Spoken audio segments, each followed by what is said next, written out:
Hi guys, Mr. Talbot here for you. We're back at another Monday, so we're ready to kind of launch into week 5 of our world history class. So this week I'm going to be kind of taking you through the checklist. Remember, you can get to that through our class home doc. They're going to be linked right here. Also going to be sending it out in an email. So either place you should be able to see it. Great way to kind of plan out your week and make a plan from there. So as we go into it, you're going to kind of notice that there's 3 assignments this week and 1 thing we're taking notes. So most of this week is going to be focused on the different assignments. Remember, each assignment's got a tutorial video linked in it, so definitely take advantage of that. In this video, we're going to spend a little bit of time talking about notes for this week, though. So you got this Reformation media assignment. So definitely want to watch the tutorial because, again, I think it's a great way to get an understanding of the assignment so you're doing it right the first time. That assignment should take you about 2 hours, so maybe finishing that Monday, Tuesday would be good. Spend a Wednesday doing notes, and then dive into Christopher Columbus and topic 2.3 towards the end of this week.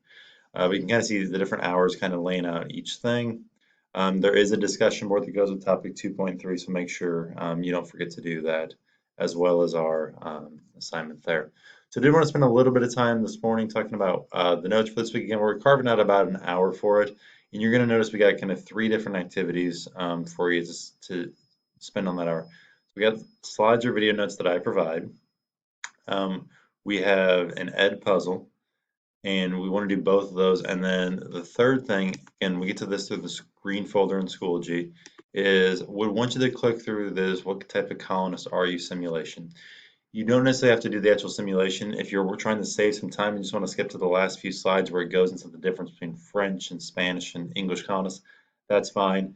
It's kind of a good little personality test for you, though, if you're wanting to do that. But again, about 30 minutes or so spent on my slideshow and my video, 10 to 15 minutes on the ed puzzle, a few minutes on this, and then 10 to 15 minutes doing the study guide and the check for understanding quiz.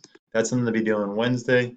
You got topic 2.2 assignment before then, and then topic 2.3 after that. Don't forget, we also have on the checklist things if you want to get ahead and things from last week as well. So as always, please email me if you got any questions, and don't forget at the top of our home document, you'll find office hours. Feel free to drop by during any of those if you need any extra help. Thanks, guys.